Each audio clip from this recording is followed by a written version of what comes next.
Dr. Merlin, or should I say Aleph, I don't know why you're using my novel to manipulate the Panopticon. But you need to know that it won't serve your purpose, whether in fiction or reality. You claim that the inmates are both the observer and the observed, and both wielders and subjects of power. How could you be so blind as to not see the true state of the Panopticon? The inmates haven't achieved any perfect order. No, they've devolved into pitiful caricatures of themselves, performers in some endless pantomime to be watched from the central tower. Even their medication has become a prop to demonstrate the so-called randomness of fate in the theater that is the Panopticon. This farce hasn't made the Panopticon a better place. No, it has warped it into a twisted theater of cruelty, where the sick are denied treatment and left to quietly perish in the dark corners of its halls. And literature has died alongside them. This prison is a monster, born under the gaze of this all-seeing power. Aleph, is this truly the ultimate answer you've been searching for?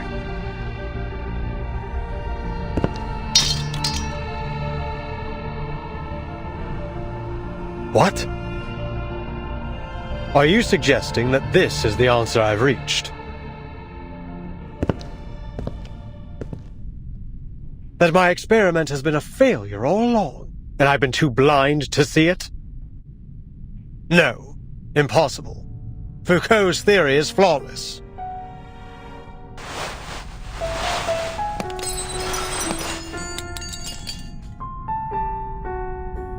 I have removed every obstacle to the running of this prison.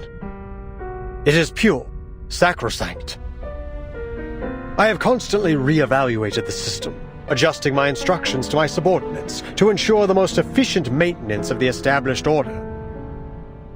And now, you stand here and tell me that everything I've done has been meaningless from the very beginning? That the power model I have implemented has already been replaced by an alternative? No, outsiders. The perfect order of the Panopticon shall not be disrupted. I will not be swayed by your lies. This facility is superior to all of us. Nothing here escapes my notice.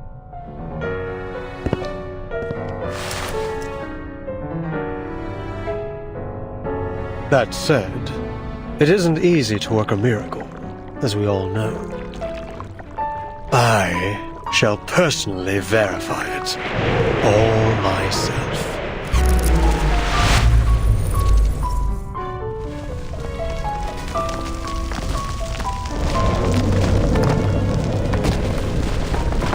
What's happening?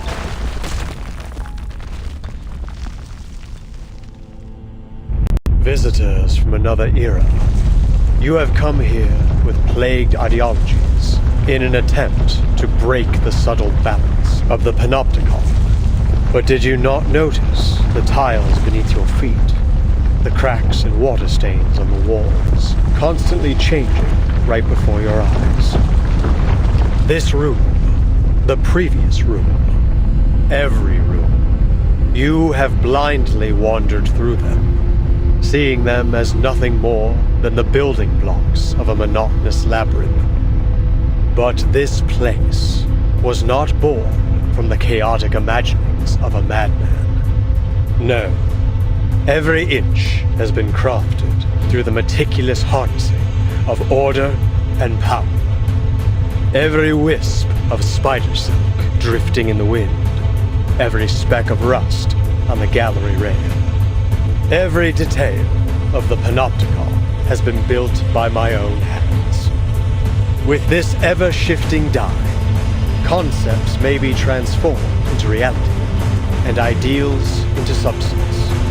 I observe the movement of every entity, the passage of every second. The moment you entered this realm, you too became subjects of my experiment.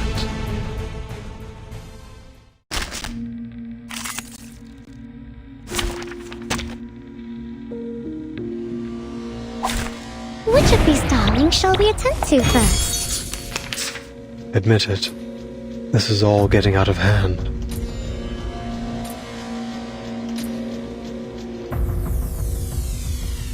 Impossible!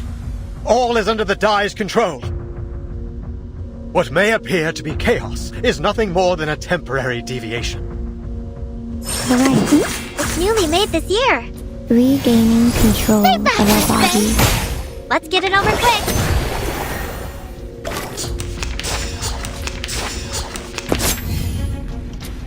There they are.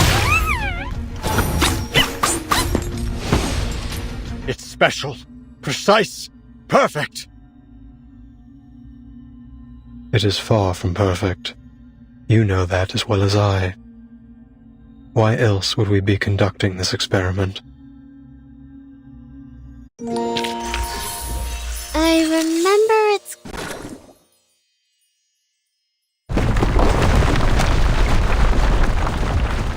This happened when the Idealist was attacked too. To think we've been trapped in a prison fabricated by a Dai all this time. Did the physician really build all this with such a small, simple object?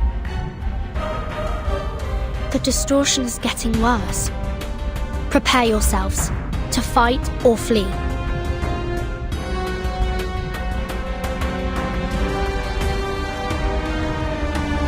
Please, Dr. Merlin, stop this! No. You're asking for the impossible. Power model of the Panopticon is destined to permeate all of society. Such insignificant interferences could never plunge it into chaos. But it already has, Merlin. You failed. I have not failed, as long as I keep the prison running. It isn't your power model running the prison. It's the Dai. It's simply a form of magic, unrelated to the microphysics of power you seek.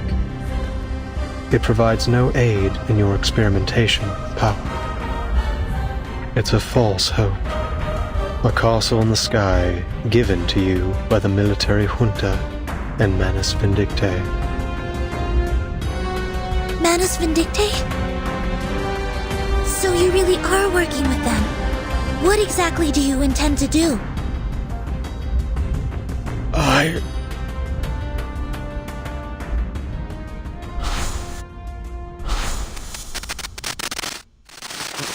Then I've also failed. I've ended up a pathetic fool, lost in the chaos of reality. Just like the Idealist chasing visceral realism, Paracelsus seeking the fountain of youth, and Zahir obsessing over the one-sided coin. When did it all start falling apart, Aleph? When the doorknob loosened? When the prisoner's wounds started to fester? Or when the daily disinfectant concentration reached 28 milligrams? Or the crack in the second gray brick on the wall expanded to 6 millimeters? Or was it when Warden Tartuffe left Ushuaia with news of the Foucault Association's dissolution? This place should have been the ideal ground for psychoanalytic practice. Why did they halt all research, all discussion? We've been abandoned, haven't we? By eras old and new. You designed and have maintained everything in Kamala, right down to the smallest detail. But it is these details that trap you. And as the bars close around you, you are losing your name, Merlin. And you're becoming a physician, a man forever imprisoned within these walls. I don't understand.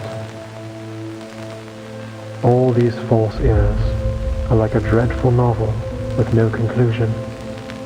Trying to find answers within such things is, in itself, a mistake.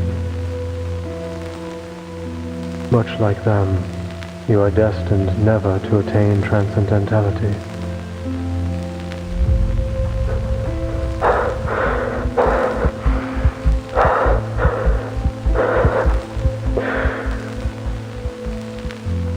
Tell me, Olive, does the ultimate answer even exist?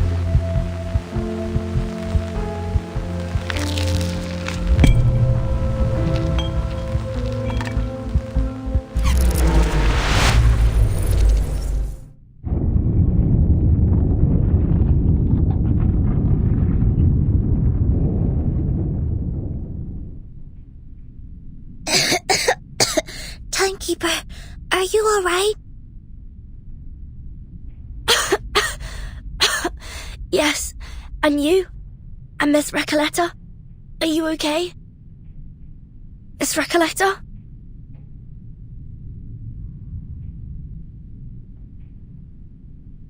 You're...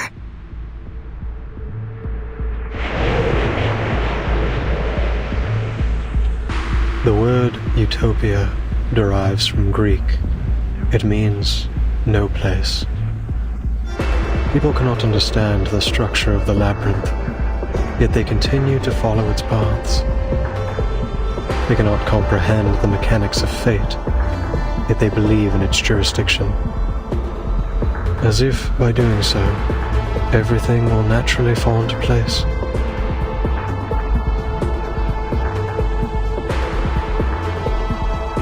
And now, the polar night approaches. How good it is to see you, pen pal.